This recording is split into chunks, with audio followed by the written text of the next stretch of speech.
Good morning, students. Today we start the next topic of third lesson is need for potable water. In last lesson we studied about the water cycle and importance of the water. So we already learned about the importance of water. What the importance of water to living thing? You know water is the major constituents of our living thing. Okay, so now we are studied about the potable water. What do you mean by potable water? So first you must know the water that we drink, that must be free of harmful chemicals. Okay, that must be free of harmful chemicals, because in water the number of the germs, that bacteria are mixed. So that water we drink, that should be free of harmful chemical, because they causes the disease. Okay, so there are many germs that cause the disease, but virus and bacteria are responsible for majority of diseases. So some viral disease like the hepatitis A. Okay, this is the viral disease. Viral disease means what? The disease that spread through the virus. So hepatitis A are transmitted through contaminated water. Contaminated water means that water contains the germs, bacteria, okay, or harmful chemicals. But it is more often bacterial disease that are carried in water. A symptoms of this disease is the diarrhea. Okay, you generally everybody know that the diarrheas. Okay, so the diarrhea is caused due to the drinking of contaminated water. Okay, cholera, dysenteries, gastroenteritis are caused by the waterborne bacteria. Cholera, dysenteries is also caused due to the contaminated water. Okay, so means these diseases are combined by the dehydration. Dehydration means from our body the water is lost continuously.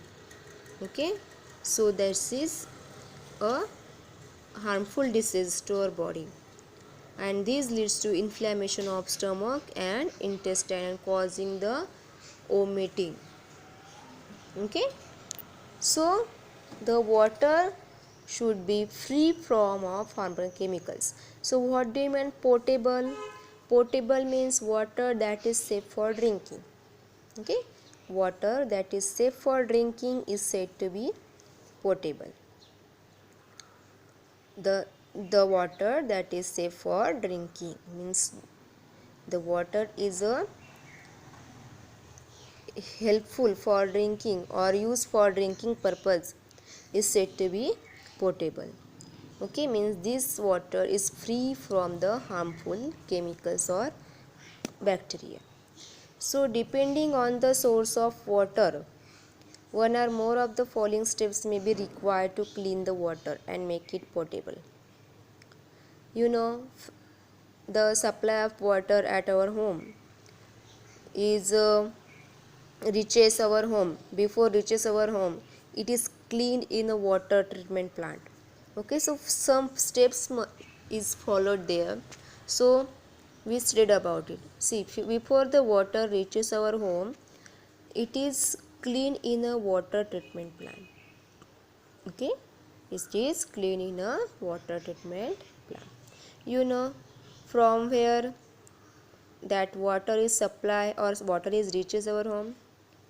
Okay, which these are dams or from river. Okay, so at that source the water treatment plant is there, and this is important for cleaning the water. First step, water is collected in settling tank. Okay, water is collected in settling tank where sedimentation takes place. Settling tank means what? In we first already in previous lesson, the sedimentation process. What the sedimentation process? The solution gets settled for several hours, okay, and after that what happened? The sediment, large particles that settle down to the bottom. So same process is going carried out there. Sedimentation process is going there and large particles settle to the bottom. Second step, what? The water is then transferred by to the filter tank. Okay, the water is then transferred by to the filter tank or by decantation process. Okay, decantation process means what? That filtrate or clear water is transferred to another tank without disturbing. This is the decantation process. Then what happened in third place? Porous earthenware pipes run across the bottom of this tank and to collect the water after it has been filtered through sand and gravels. Porous earthenware pipe. Okay, porous earthenware pipe means that pipe has a pores-like structures and that are run across the bottom of that tank where the water is collected after it's been filtered. Okay, filtration remove finer impurities. Okay, filtration process here with the help of sand and gravel, the filtration process is going there. And what the function of filtration? Filtration is remove the fine impurities that are dissolved in the water. Okay, and in last step, water passing from the filter tank is treated with the chlorine to kill the germs. Then these waters is treated with the chlorine. These are responsible for killing the germs or to kill the germs. So in our home generally we use the take the precaution to ensure the safety of the water we drinking. What? Boiling, general process, because due to the boiling that germs are or harmful bacteria are killed. Okay, and filtering the remove any minute particle which may have escaped at the water treatment plant. So this is the need for potable water. Why we have a need of potable water? Because to avoid the different diseases. Okay, we have to need of drinking the potable water, and this is the different steps how that water make it potable. Okay, this is the step. See, the next point is water as a solvent. You know water is a good solvent because why water is a good solvent? Because in water each and every substance can be dissolved. That's why water is a good solvent. Earlier in the chapter we discussed that water acts a medium of transport in the body of living organism. Okay, we studied in the importance of water that water is acts as a transport in the body. So this is possible because water has a ability to dissolve substance. Okay, this is because water has a ability to dissolve substance. So what do you mean by when we say that something has dissolved in water? Okay, when we say that the something substance are dissolved in the water, so let us consider example. See, suppose we add a spoonful of sugar into glass of water. Some of the water molecule hit the sugar molecule. Okay, knocking them off the sugar grain. Sugar molecule that break up the sugar grain mix with the water molecule. See in the figure 3.2, when we add the 1 spoon of the sugar into the glass of water, then what happened? See, that blue color molecule is the water molecule and this is brown color molecule is the sugar grain, okay, or sugar molecule. So what happened actually when we add the sugar into the molecule? some water molecule hit the sugar molecule. Okay, some water molecule hit the sugar molecule, knocking them off the sugar grains. Means that sugar molecule that break up the sugar grain. Okay, mix with the water molecules. So as more and more sugar molecules are knocked off sugar grain, the grain gets smaller and smaller and finally dissolve. Okay, means the resulting liquid is called a solution. Solution means what? The mixture of solute and solvent.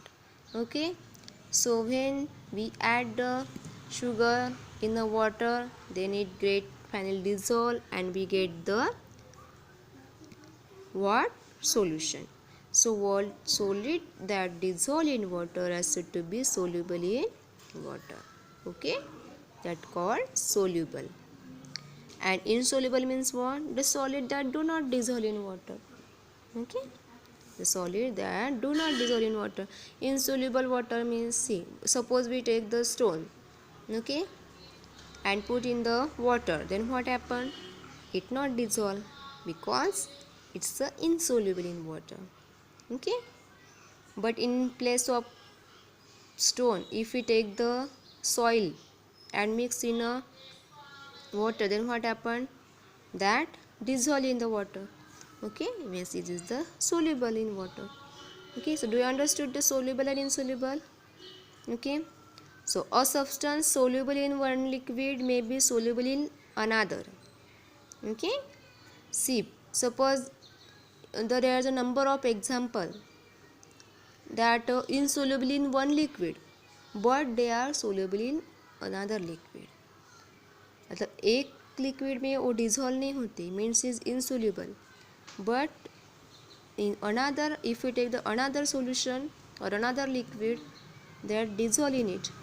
So for example, sulfur is insoluble in water. If you add the sulfur in water, then it not dissolve in it but dissolve in a carbon disulfide and xylene.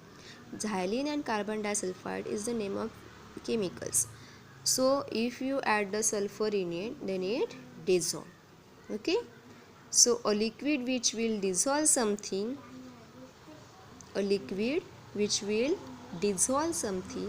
is called solvent. Okay, solvent and solute, we already studied it. Okay, the substance that dissolve is called solute. Okay, the substance that dissolve is called solute. Example, sugar. So here we studied about the how water is a good solvent. Okay. See, here we see the example on next page. How solution is formed. Solution can be defined as a homogeneous mixture of two or more substances. What? Homogeneous mixture of two or more substances. We studied already homogeneous heterogeneous solution. Okay, homogeneous mixture, in that the molecules are evenly distributed. So when in a solvent the solute is added, then we get the solution when it dissolve. Okay, so we have just discussed how sugar dissolve in water and is there a way to make it dissolve faster. Okay, so the number of the factors that affect the formation of solution, that factors we will discuss in a next topic. If have you any confusion on that topic, then ask me in comments. Okay, thank you.